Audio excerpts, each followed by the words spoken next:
Vamos a buscar el libro de Primera Crónicas en el capítulo 17. Quiero leerles esta historia que viene de la vida del rey David para que sirva como fundamento o ilustración del párrafo que Santiago nos va a enseñar momentos más tarde. Para los que no conocen la historia, David, este joven tomado del rebaño de las ovejas, por la mano de Dios ha llegado a ser el rey de la nación. Y cuando llegó a ser rey en Jerusalén, el arca del que tenía que estar en el lugar santísimo, el tabernáculo, estaba abandonada en una granja. Había quedado allí luego de una historia bastante sórdida del rey anterior, y había quedado abandonada allí por años. Y David, que tenía un corazón muy sensible a las cosas de Dios, dijo: ¿cómo es posible que el arca esté donde está? Por lo tanto, lo vamos a traer a Jerusalén. Y entonces es que, como consecuencia de todo esto, que encontramos el relato siguiente. ¿Tienen todos Primera Crónicas 17, versículo 1? Vean ustedes lo que va a pasar. Cuando David ya moraba en su casa, le dijo al profeta Natán: yo habito en una casa de cedro, pero el arca del pacto del Señor está bajo una tienda. Entonces Natán dijo a David: haz todo lo que está en tu corazón, porque Dios está contigo. Esa misma noche, la palabra de Dios vino a Natán y le dijo: ve y dile a mi siervo David, así dice el Señor: tú no me edificarás casa para que yo habite en ella. No he morado en una casa desde el día en que hice subir Israel hasta hoy, sino que he ido de tienda en tienda y de morada en morada. En todos los lugares donde he andado con todo Israel, ¿he hablado alguna palabra con alguien de los jueces de Israel, a quienes mandé a apacentar a mi pueblo, diciéndoles: ¿por qué ustedes no me han edificado una casa de cedro? Ahora pues, así dirás a mi siervo David: así dice el Señor de los ejércitos: yo te tomé del redil de las ovejas para que fueras príncipe sobre mi pueblo Israel. He estado contigo por donde quiera que has ido y he exterminado a todos los enemigos de delante de ti. Y haré de ti un nombre como el nombre de los grandes que hay en la tierra. Asignaré también un lugar para mi pueblo Israel y lo plantaré allí para que habite en su propio lugar y no sea removido nunca más. Tampoco los malvados los oprimirán más como antes, como desde los días que ordené que hubiera jueces sobre mi pueblo Israel. Y someteré a todos tus enemigos. Además te hago saber que el Señor te edificará una casa. Y sucederá, que cuando se cumplan tus días, para que vayas a estar con tus padres, levantaré a uno de tus descendientes después de ti, que será de tus hijos, y estableceré su reino. Él me edificará una casa, y yo estableceré su trono para siempre. Yo seré padre para él, y él será hijo para mí. Y no quitaré de él mi misericordia, como se la quité a aquel que estuvo en el trono antes que tú, o sea, el rey Saúl, sino que lo confirmaré en mi casa y en mi reino para siempre, y su trono será establecido para siempre. Conforme a todas estas palabras y conforme a toda esta visión, así habló Natán a David. Y vamos al libro de Santiago, capítulo 4, por favor. Hemos estado siguiendo este estudio de esta epístola increíble, escrita por el pastor Santiago, medio hermano del Señor Jesús, hijo de la Virgen María, y hermano según la carne, por parte de madre con nuestro Salvador. Su padre biológico fue José, y ahora él escribe a una congregación nueva, y les quiere enseñar algunas verdades en cómo vivir la vida cristiana. Y por lo tanto, de acuerdo a lo que estuvimos viendo en domingos anteriores, les está queriendo enseñar cómo se manifiesta la vida espiritual de un cristiano a través de la humildad. Y por lo tanto, vamos a leer los 4 últimos versículos del capítulo 4. Dice así, Santiago 4:13. ¿Lo tienen todos?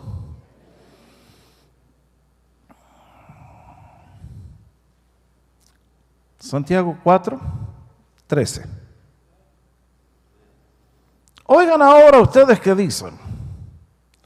Hoy o mañana iremos a tal o cual ciudad y pasaremos allá un año, haremos negocio y tendremos ganancia. Sin embargo, ustedes no saben cómo será su vida mañana. Vuestra vida es solo un vapor que aparece por un poco de tiempo y luego se desvanece. Por lo tanto, más bien, deberían decir, si el Señor quiere, viviremos y haremos esto o aquello. Pero ahora se jactan en su arrogancia. Toda jactancia semejante es mala. A aquel, pues, que sabe hacer lo bueno y no lo hace, le es pecado. Hasta aquí la palabra de Dios. Frente a mí, aquí al púlpito, hay un florero muy bonito con un decorado muy lindo.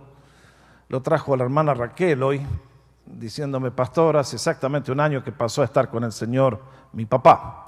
Creo que el 90% de los que estamos aquí conocimos al papá de Raquel. Cómo el Señor le dio una larga vida y pasó la barrera de los 100. Y uno dice, qué bonito regalo. Qué manera linda de recordar a alguien que amamos. Y Raquel me decía, pastor, ¿por qué no le da un challenge a la congregación? Que todos los que tengan algo para celebrar vengan un domingo con un ramo de flores y así decoramos la iglesia. Yo les paso el desafío que ella me dio. ¿Les parece bien? Así que depende de nosotros, ¿de acuerdo? Y lo otro que quiero mencionar antes de ir al sermón es que este es un tema que prediqué años atrás y como yo no puedo predicar el mismo sermón todos los domingos, por eso lo grabamos en video, lo grabamos en audio para que la bendición no se quede, no muera después que dije el último amén, sino que se pueda extender a otras personas. Esto que tengo aquí en mi mano es un estuche que contiene un DVD con el tema Condiciones para recibir un milagro. Nosotros servimos a un Dios de gran poder, de gran gloria, que se magnifica y exalta su nombre haciendo obras portentosas. En esta congregación hay muchas personas que han recibido un milagro portentoso de Dios. Y hermanos, como siempre digo, en esta vida no es cuestión de si vamos a necesitar un milagro, sino cuándo nos va a hacer falta un milagro. Porque en su debido momento el milagro va a ser necesario. Y ese día ustedes y yo queremos estar en condiciones de poder recibirlo. Aquí está, lo pueden pedir a la salida, Condiciones para recibir un milagro. Está en forma de DVD, en forma de audio. Y de paso les digo que traje unas cuantas copias del CD de los 4 jinetes del Apocalipsis. Lo pueden pedir allí está. Muchos de ustedes dijeron que Dios les había impactado con ese tema. Está allí para que lo puedan adquirir y para todos los que estén mirando allí por la televisión, pueden ir al sitio y encontrar allí en la tienda donde están todos los sermones que he predicado en los últimos 45,000 años más o menos. Los temas que hemos predicado en estas últimas 2 semanas de evangelización y muchos otros que confío que les puedan ser de bendición. ¿Estamos de acuerdo? Gracias. Muy bueno. Mi tema para esta mañana es, como tienen allí en la pantalla, aprendiendo a someternos a la voluntad de Dios. La historia de David para mí realmente es formidable. Ustedes, si hemos nacido en las cosas del Señor y le hemos estudiado de pequeño, sabemos muy bien cómo este niño nació en un hogar sin ninguna señal de grandeza. Era una familia común que vivía de un trabajo común, como era cuidar las ovejas pocas que tenía papá para de esa manera mantener a la familia. ¿Quién se hubiera imaginado que dentro de esa familia había nacido el estadista más grande que ha conocido la nación hebrea? Que en ese lugar el chico, el varón más joven de todos, era como el 7º, cuando ya nadie ya ni lo tenía en cuenta, Dios había puesto los ojos en él porque encontró cualidades tan notables que era la herramienta que Dios tenía, que necesitaba para cumplir sus propósitos. La vida de David es ciertamente inspiradora. Es el hombre que ocupa más capítulos de toda la Biblia. 64 capítulos hay dedicados a la vida de David en la Biblia. Era un hombre grande en espíritu, grande en obra, con pies de barro como ustedes, como yo, que cometió algunos errores. Pero sin embargo, la vida de David fue ciertamente una vida que estaba anclada, enraizada en una sola realidad, y es que amaba a Dios con pasión, con fervor. Todo lo que David hacía era el resultado de su fe en Dios, y por lo tanto se le da el título El hombre según el corazón de Dios. Ojalá yo pudiera tener ese título. Ojalá todos nosotros Dios nos pudiera decir, ese es un hombre, esa es una mujer según mi corazón. Es un título al cual todos deberíamos aspirar. David lo tuvo de manos y de labios del Señor. Y el corazón de David era tan grande y su pasión por servir a Dios era tan ferviente que, como les conté al leer en la historia de 1 Crónicas 17, David, al ver que el arca está abandonada allí en una granja como resultado del desvarío de Saúl y de mucho antes que él todavía, dice, no, lo principal que es la presencia de Dios tiene que estar en el lugar central de la nación, que venga a la capital del reino, que venga a Jerusalén. Y el deseo de David es excelente, lo logra. Y ahora pensando, razona correctamente cómo es posible. Yo estoy en este palacio hermoso con todo el lujo, con todas las comodidades que la tecnología de aquel entonces le podía permitir. Y el arca del Señor está en una tienda. No, esto tiene que ser al revés. La casa del Señor, el arca del Señor tiene que estar en una casa de lujo que demuestre la gloria de Dios, y entonces yo voy a estar contento si vivo en un lugar común y corriente. Tremendo el deseo de David. Excelentísimo. Y David tenía un buen amigo, que era el profeta Natán. Era un hombre que escuchaba la voz de Dios y le escuchaba muy clarito, tal es así que si ustedes leen la historia, años más tarde cuando David pecó, fue él el que le vino a confrontar, tomándolo de sorpresa con las cosas que le aclaró. Y viene Natán en este caso, que es uno de sus consejeros cercanos, y le dice, David, lo que te estás proponiendo hacer está fantástico, dale gas, métele para adelante, Dios está contigo. Se ve que el profeta esa noche no oró, no consultó al Señor, y como tantos que se dicen ser profetas, de tanto en tanto la riegan. Y la riegan en grande, porque le dice, dale David que Dios está contigo. Y sin embargo, no tuvieron en cuenta que alguien tenía un plan diferente, y ese era el Señor.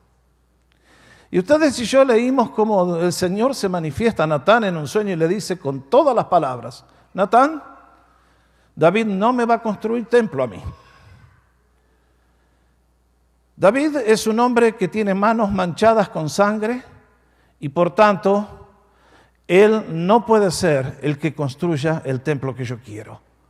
Más bien, su hijo, que todavía no ha nacido, era Salomón, será quien me ha de edificar la casa. Uno dice, Señor,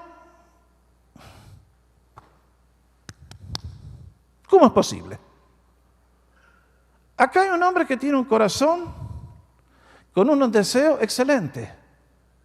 Quiere glorificarte, quiere hacer tu voluntad. Hay algo más glorioso que un ser humano pueda proponerse, que de su propio bolsillo, que con su esfuerzo te va a construir una casa y tú le vas a decir, no way.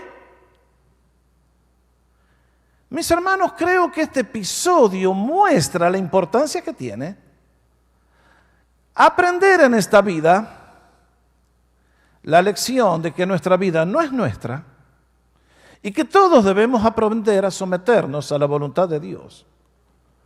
Porque aún lo que son nuestros mejores planes, nuestros mejores ideales, tal vez no coincidan con lo que Dios quiere.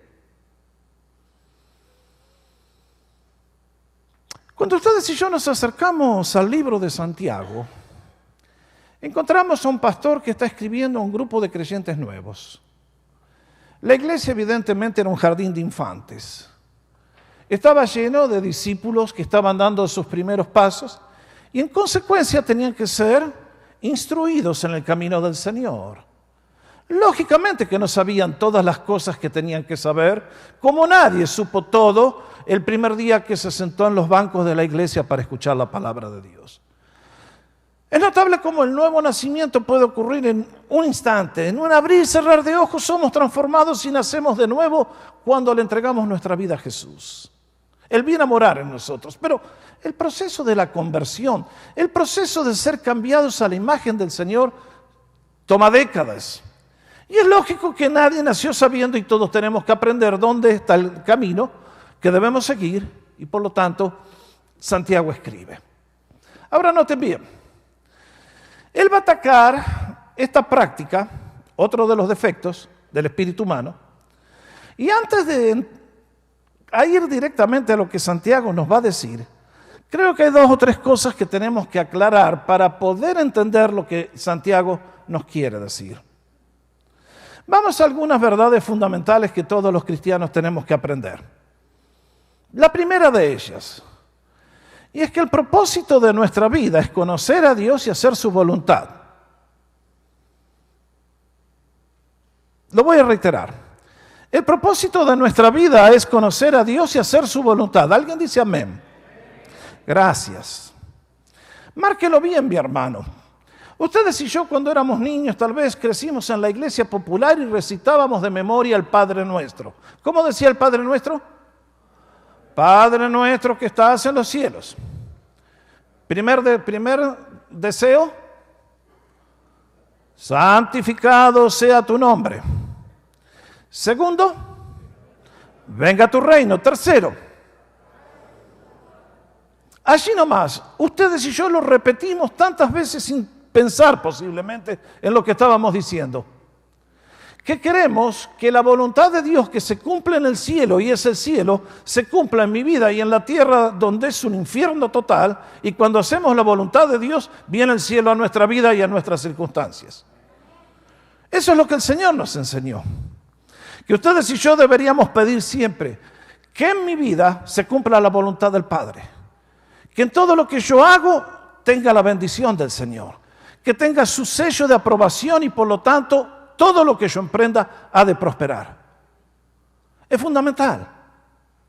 Segunda verdad que los creyentes debemos aferrar.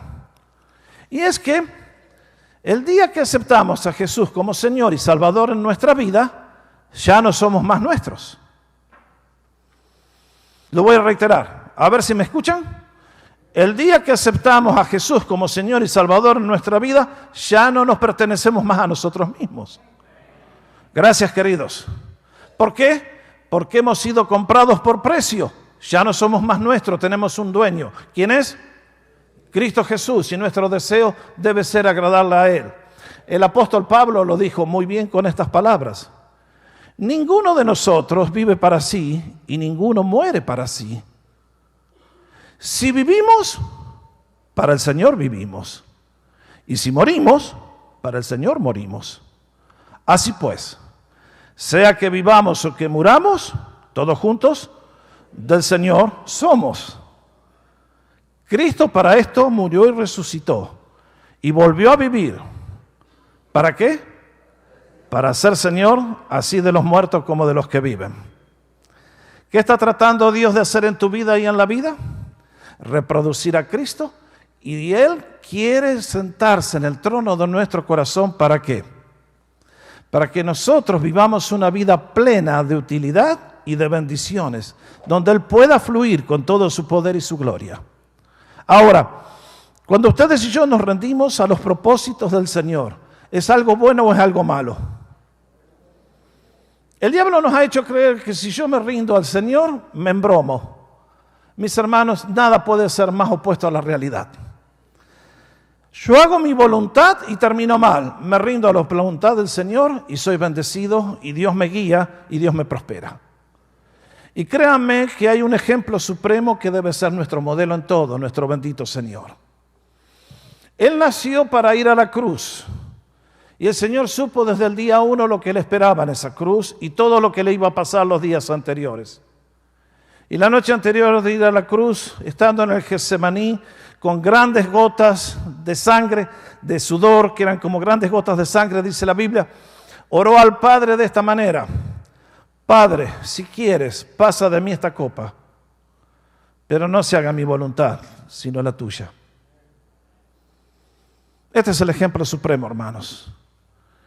Y es contra este trasfondo, basado en estas premisas, en estas realidades, que Santiago nos va a enseñar lo que es uno de los pecados más groseros del espíritu humano.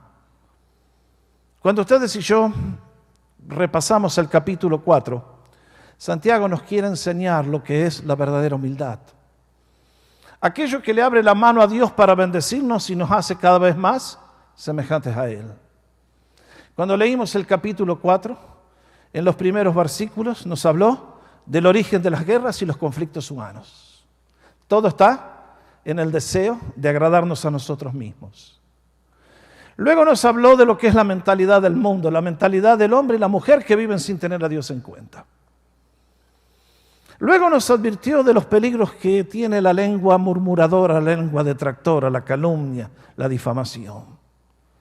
Y ahora va a atacar un nuevo peligro, y es el de la autosuficiencia, el de la presunción, el espíritu de aquellos que viven sin tener en cuenta a Dios y que consideran que pueden hacer con su vida lo que desean y que todo lo que emprenden van a prosperar y que lo que van a hacer va a ser coronado por el éxito, porque son ellos y ella y el de más allá y el de más arriba.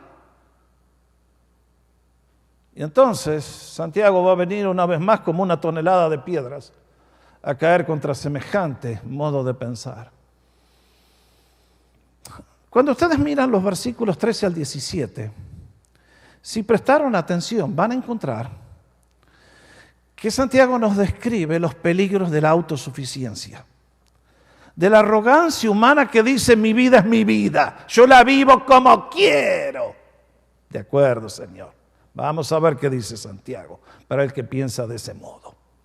Y luego nos va a decir cómo ustedes y yo debemos eliminar ese pecado y debemos conducirnos en este mundo, porque si aún un hombre como David, Dios le dijo: no way, José, o no way, David, sorry.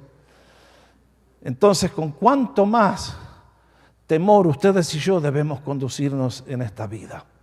Vamos por parte. En los versículos 13 y 14, y luego en el 17 y 17, nos va a hacer 4 afirmaciones acerca de los peligros de la arrogancia, de la autosuficiencia. En primer lugar, comenzando en el versículo 13, nos va a hacer una descripción de lo que es la autosuficiencia, el espíritu humano que se conduce sin tener a Dios en cuenta para sus planes. Y como dice: vamos ahora, los que dicen: hoy y mañana iremos a tal ciudad, estaremos allá un año, negociaremos y ganaremos, cuando no saben lo que será mañana. Acá Santiago toma algo que es pan nuestro de cada día. ¿Quién es el ser humano que no tiene interés en su vida? ¿Quién es el ser humano que no se propone hacer algo con ella? ¿Quién es el ser humano que no va a intentar hacer algo valioso con su vida? ¿Quién es el que no va a intentar planear para tener éxito? ¿Quién es el que no se propone un plan de acción para triunfar? Y sin embargo, dentro de todo esto que es tan natural y tan normal, y Santiago, voy a decir, lo voy a repetir más adelante, no está en contra de la planificación, no está en contra de hacer buenos planes. Sin embargo, nos quiere recordar que la autosuficiencia está fuera de lugar frente a la incertidumbre de la vida. La situación es esta. Recuerden que les está escribiendo un grupo de judíos. Y los judíos son, desde el día 1 hasta el día de hoy, los mejores comerciantes que ha habido en la historia. En aquellas épocas, cuando los ejércitos iban a conquistar nuevos territorios, establecían nuevas ciudades. Y cuando un comandante quería establecer una ciudad, porque ahí necesitaba una guarnición militar, y establecer un pueblo que defendiera una zona estratégica, tenía que levantar una ciudad. Y para poblar la ciudad, para que hubiera prosperidad, ¿a quiénes buscaban? Judíos. Judíos buenos para negocio. Vamos para allá. Y los judíos, lógicamente, decían, bueno, ahí vamos.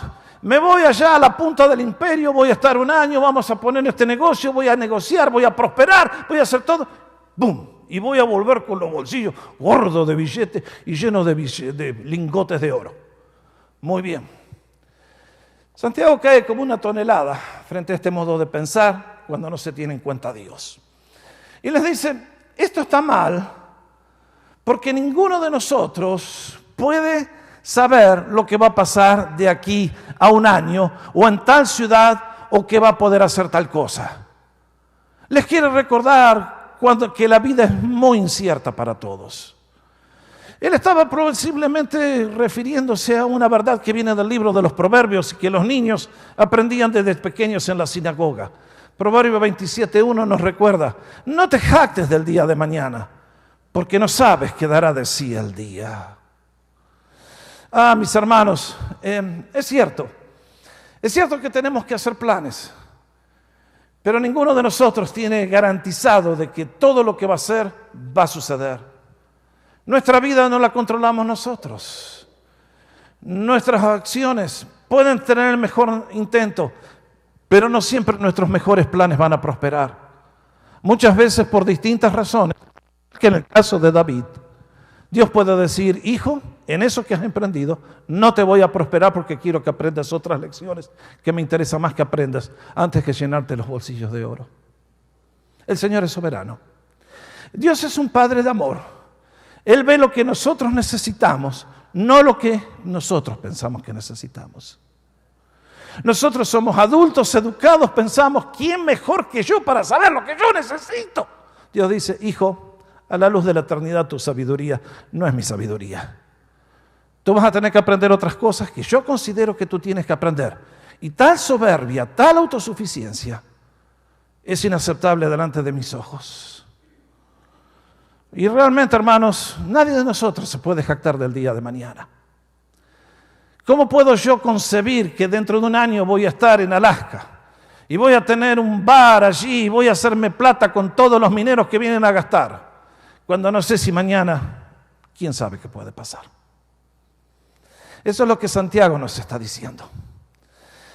La autosuficiencia es inconsistente ante la realidad de que la vida es muy incierta, que nuestros mejores planes pueden terminar en la nada, porque tal vez lo más importante se me quita en el momento que menos lo pienso. Segundo, nos va a decir que lo erróneo de la autosuficiencia está mal porque es inconsistente con la brevedad de la vida. Vean lo que dice en el versículo 14. Sin embargo, ustedes no saben cómo será su vida. Solo es un pequeño vapor que aparece por un poco de tiempo y luego se desvanece. Realmente, mis hermanos, la versión del 60 dice, ¿pero qué es vuestra vida? Ciertamente es neblina que aparece por un poco de tiempo y luego se desvanece. Mis hermanos, ustedes saben lo que es la neblina. Mañana posiblemente salimos y los valles aquí han sido cubiertos con el marine layer, como le dicen acá. Eso es efecto natural que produce la naturaleza y aparecemos y la ciudad está envuelta en una neblina. ¿Cuánto dura la neblina? Tanto como tarda en salir el sol. Y de repente comprendemos que eso que es una sustancia etérea ahí que nadie puede tocar ni atrapar, es algo que se desvanece rápido y de golpe no está más la neblina. La Biblia continuamente nos recuerda que nuestra vida es así. Que aún los que viven más tiempo, que llegan hasta 100 años, es apenas como algo que se fuma demasiado rápido. Algo que se va y no nos queda nada. Y cuánto más cuando se trata de personas que ni siquiera llegan a los 80, ni a los 60, ni a los 50, ni a los 20. Todos nosotros hoy estamos vivos, ¿Hasta cuánto vamos a llegar? A veces me gusta hacerle la pregunta a los que a los que nos vamos acercando a la línea de llegada. Y le digo, ¿hasta cuánto te gusta? Estas no eran las preguntas que yo hacía cuando tenía 20 años, créanmelo. Pero ahora me las estoy empezando a hacer, ¿eh? Y le digo a algunos de mi edad, che, ¿y hasta cuánto te gustaría vivir a vos? Y todos andan por ahí 80, 85, 90. Y si la ciencia sigue mejorando, tal vez hasta los 95, si estoy bien con el coco, ¿eh? Pero ustedes saben que Dios no ha firmado contratos con nadie, por más que nos querramos llegar. No sabemos. Y la vida es algo que aparece por un poco de tiempo. A veces a mí me asombra pensar que un personaje tan célebre así como yo será olvidado completamente. ¿Usted se puso a pensar en esa realidad? Dígame, ¿usted conoce el nombre de su abuelo? Maybe. Yes. ¿Bisabuelo? Tal vez. ¿Tatarabuelo? Ahí ya se pone más difícil. Y el anterior a ese, ni sabemos quién es. ¿Dónde vivió? ¿Qué hizo? ¿A qué se dedicaba? Yo no tengo la menor idea. Y así es nuestra vida, compañeros. Un día desapareceremos de este mundo. Nadie se va a acordar de nosotros, a menos que hayamos sido un político corrupto y hayamos puesto una biblioteca y hayamos hecho el Coliseo Romano, algo así, para que digan, ese es el monumento a Jorge. Ahí está. Si no hacemos eso, nos olvidan. Y Santiago dice, muchachos, chicas, vuestra vida es una cosa que es niebla, dura muy poco. Cada día que vivimos por la misericordia de Dios, es un regalo de Él. Dios me la puede quitar y me la puede pedir en cualquier momento, por lo tanto, cuidado con hacer planes sin tener en cuenta a Él primero. Santiago va a caer, es decir, la Biblia da muchos ejemplos de lo que estoy diciendo. Vean lo que dice posiblemente el primer libro que fue escrito de la Biblia, Job. Este hombre vivió ¿cuántos miles de años antes que el Señor naciera? Nadie sabe. Pero vean la experiencia que describe Job, si no es cierta en el día de hoy. El hombre, nacido de mujer, corto de días y hastiado de sinsabores, brota como una flor y es cortado, huye como una sombra y no permanece. La vida más larga es nada. El Salmo 102 dice, mis días son como una sombra que se va y me he secado como la hierba. Siempre digo, lo único que me da bronca de la vida es que se pasa demasiado rápido. Porque cuando uno tiene a Dios y vive con la bendición del Señor, ¿cómo disfruta uno este mundo? ¿Cómo disfruta de todas las bendiciones? Disfrutamos de la familia, disfrutamos del trabajo, disfrutamos de los amigos, disfrutamos de la iglesia, disfrutamos de ser parte del plan de Dios. Y uno dice, qué linda la vida. Pero uno ve y cuando menos lo piensa, las chapas empiezan a volar y el cuerpo comienza... Y un buen día ya nos encierran por ahí diciendo al viejo, ya no sirve para nada, vamos a encerrarlo en un cubículo por ahí que no haga daño a los demás y nos vamos de este mundo. Qué tremendo, ¿no? Santiago dice, la vida es demasiado rápida como para andar haciéndonos los arrogantes pensando, yo la manejo, yo soy el dueño, yo soy el capitán de la embarcación y el timón está en mis firmes manos. No way. Dice, ese estilo de arrogancia es inaceptable en la presencia de Dios. ¿Y por qué es inaceptable? Vean lo que dice en el versículo 16. Y es que la autosuficiencia, la petulancia, la prepotencia, el hecho de considerarnos el dueño de mi vida, es una expresión de maldad. Caramba, ¿qué quieres decir, Santiago? ¿Cómo dice el versículo 16? Pero ahora se jactan en sus soberbias y toda jactancia semejante es mala. ¿Ustedes nunca se pensaron por qué los seres humanos vivimos con la desilusión y los disappointments?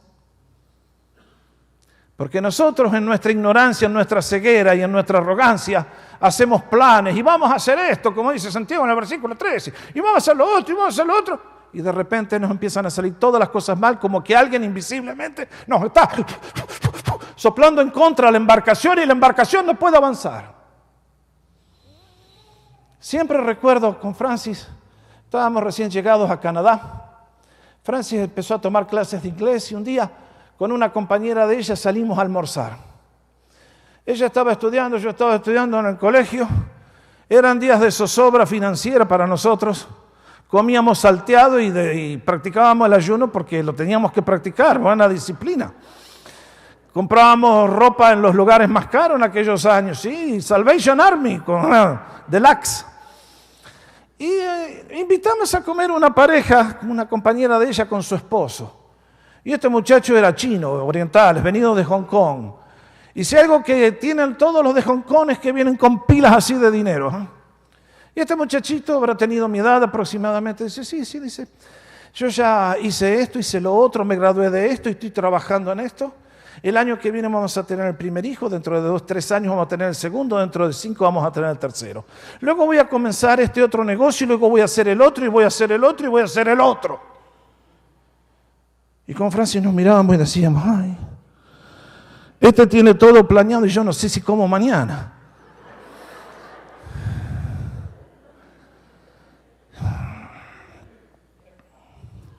¿Cuántos individuos ustedes han conocido como ese? Y de repente, ¡bum!, un accidente. Y el castillo, ¡bum! El domingo pasado salió en las noticias del famoso actor, ¿cómo se llama? Spencer Hoffman, ganador de un Oscar, ganador de... Ahí lo encontraron. Qué lástima, ¿no es cierto? Con una inyección clavada en la vena. El hombre tan exitoso, se le acabó la vida antes de tiempo. ¿Qué planes tendría? No sé. Pero hubo alguien que le dijo, se acabó. Se terminó el chiste. Y uno dice, Señor, ¿cómo hacemos esto?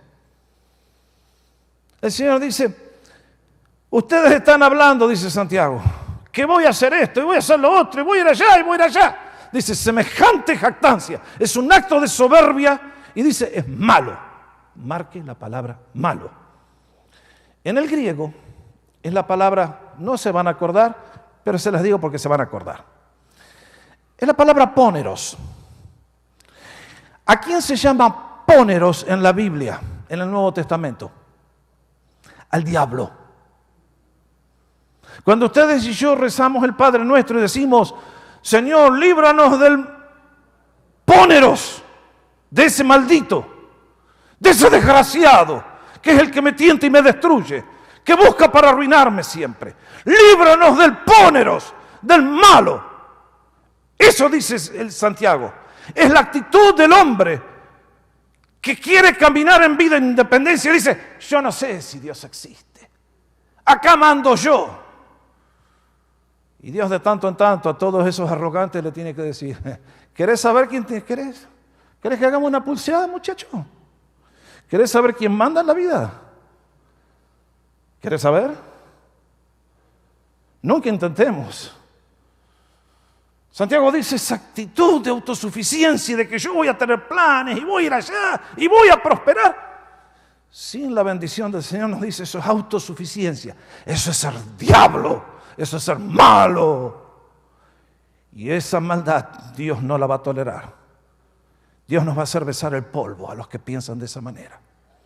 Es un pecado insoportable en su presencia.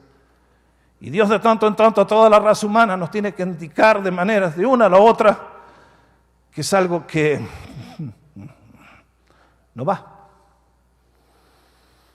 Cuarto, nos va a decir que la autosuficiencia es un acto pecaminoso. Versículo 17. Aquel pues que sabe hacer lo bueno y no lo hace, le es pecado. Márquelo.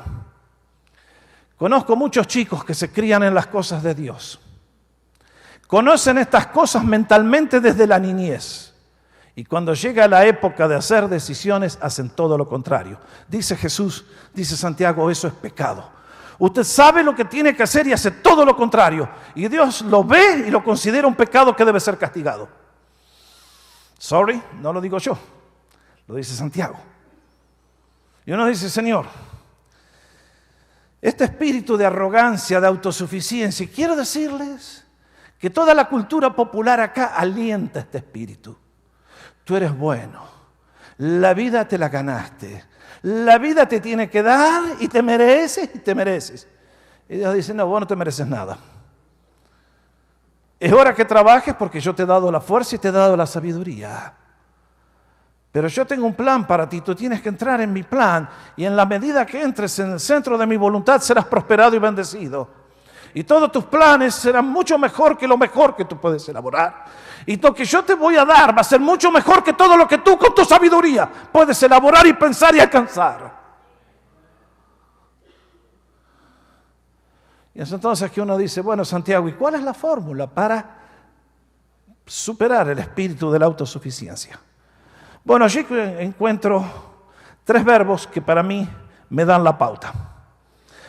Primero, nos dice Santiago, versículo 14, debemos reconocer nuestra ignorancia.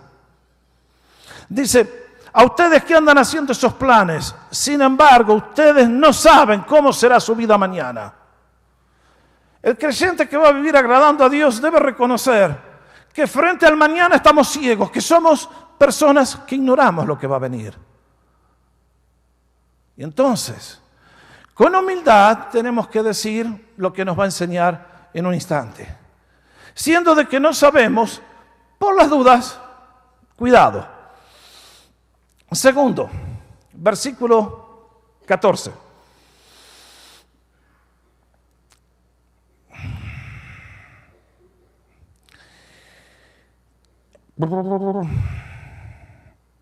Debemos reconocer nuestra fragilidad. Sin embargo, ustedes no saben cómo será su vida mañana. ¿Qué es vuestra vida? Vapor que aparece por un poco de tiempo y se desvanece. Por lo tanto, si queremos vivir una vida que agrada a Dios, reconozcamos nuestras limitaciones, reconozcamos nuestra fragilidad.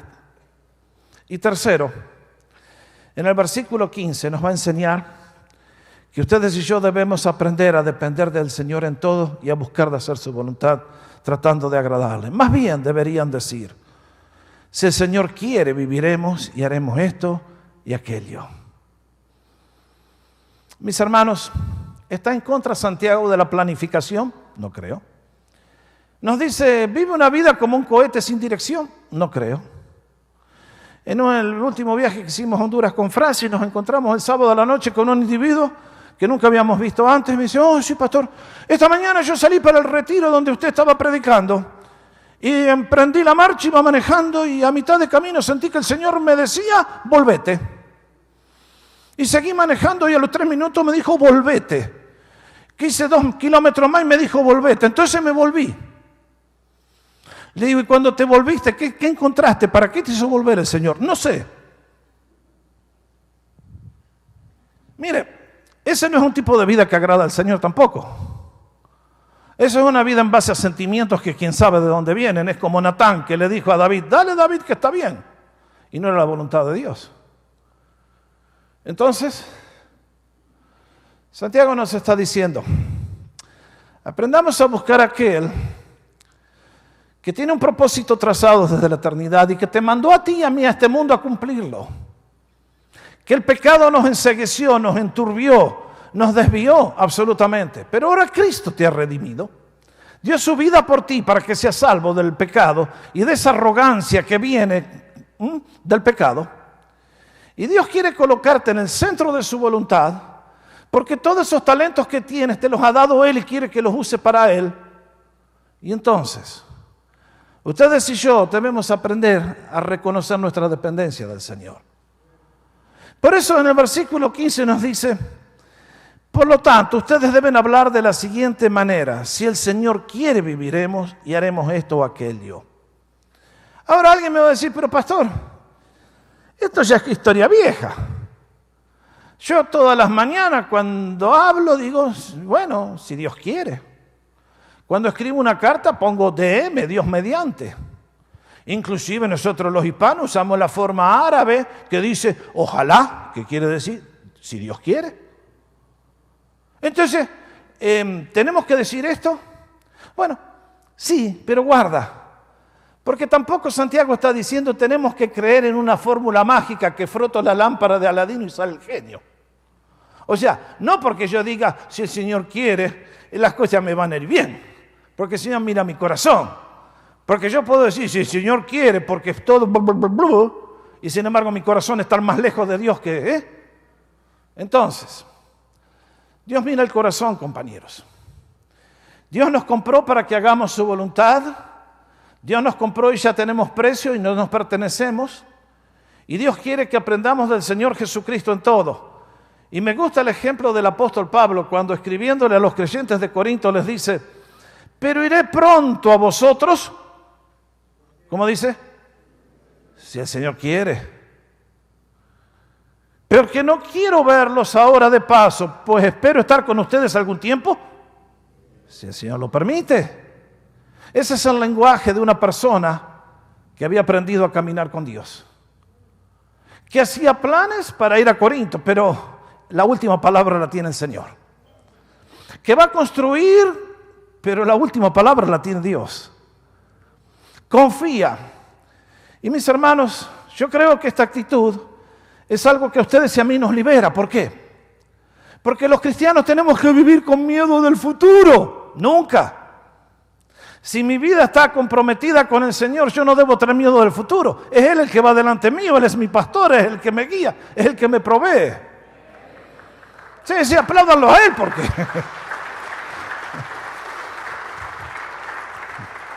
Yo voy a vivir todos los días con miedo a la muerte. Soy frágil, soy neblina. No, ustedes y yo no vivimos así. Vivimos sabiendo que Dios nos ha comprado, nos tiene en sus manos. Y aunque muchas veces su sabiduría parece ser cuestionable, el Señor es el Señor y solamente tiene lo mejor para aquellos que se han rendido a sus propósitos. Por lo tanto, el creyente no anda, ¡ay, cuidado! Lo que el Señor quiera, lo que el Señor... No. Reconocemos que lo dio todo en la cruz, nos compró a costa de su vida y ahora nos dice, voy delante tuyo, apréndeme a escuchar. David tenía un buen propósito, absolutamente. Pero Dios le dijo, no David, no vos todavía. Y lo que me llama la atención, otro día les voy a predicar el sermón, porque en otro de los párrafos, hoy no lo pude leer, le dice a David, David, porque vos tuviste el buen deseo de querer construir el templo, te lo voy a acreditar a tu cuenta como si vos lo hubieras construido. Así es nuestro Dios. Cuando ustedes y yo nos preocupamos con Él, nos da más de todo lo que podemos imaginar humanamente.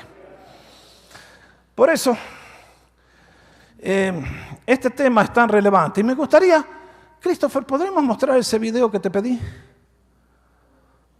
Tengo aquí un video que estoy seguro que ustedes lo han visto.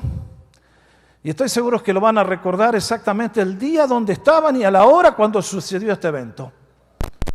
Los Angeles, where it is 3 hours earlier than Florida, NBC's affiliate, KNBC, decided to cover the launch live. This is a special report from Channel 4 News. Good morning, I'm Ken Shocknick, and Space Shuttle Challenger is just a few seconds away from blasting off from the Kennedy Space Center near Cape Canaveral, Florida. Let's take a look right now. Challenger finally getting ready to leave KSC. It's launch delayed a couple of times because of weather and mechanical problems. T-minus 15 seconds. The voice of launch control, Hugh Harris of NASA. T-minus 10, 9, 8, 7, 6. We have main engine start.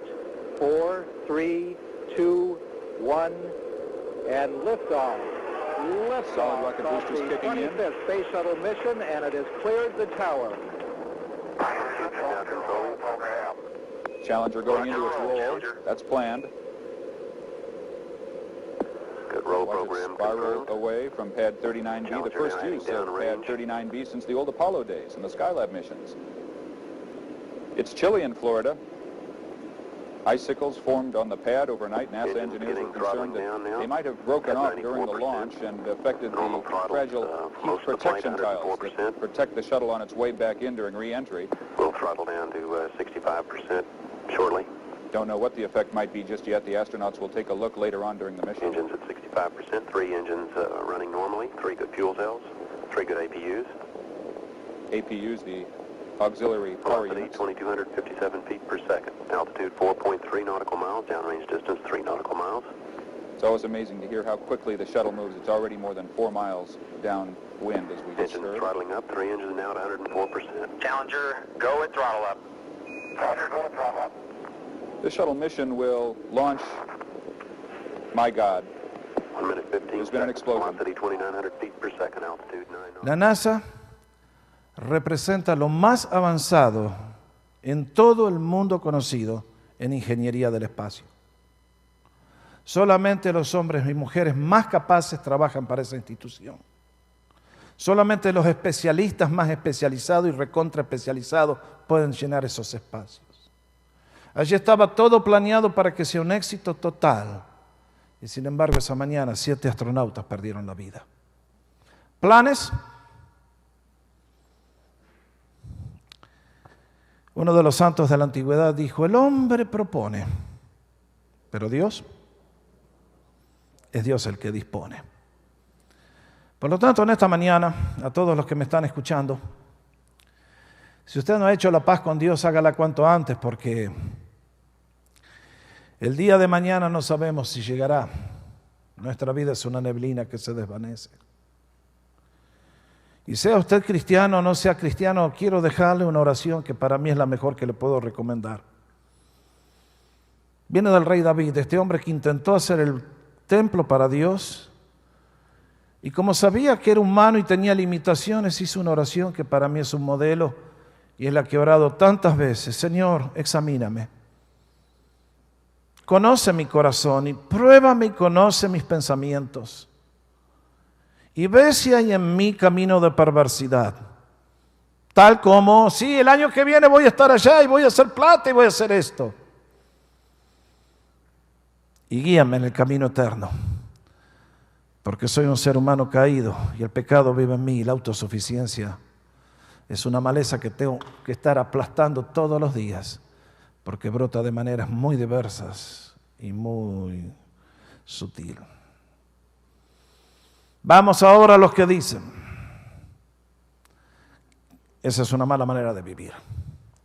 Dios nos ha enseñado que cuando ustedes y yo conocemos a Dios, a Él le entregamos la vida, nos ponemos en el centro de su voluntad y dejamos que Él nos guíe y un día nos introducirá en su presencia con gran gozo y con gran alegría. Vamos a ponernos de pie para orar.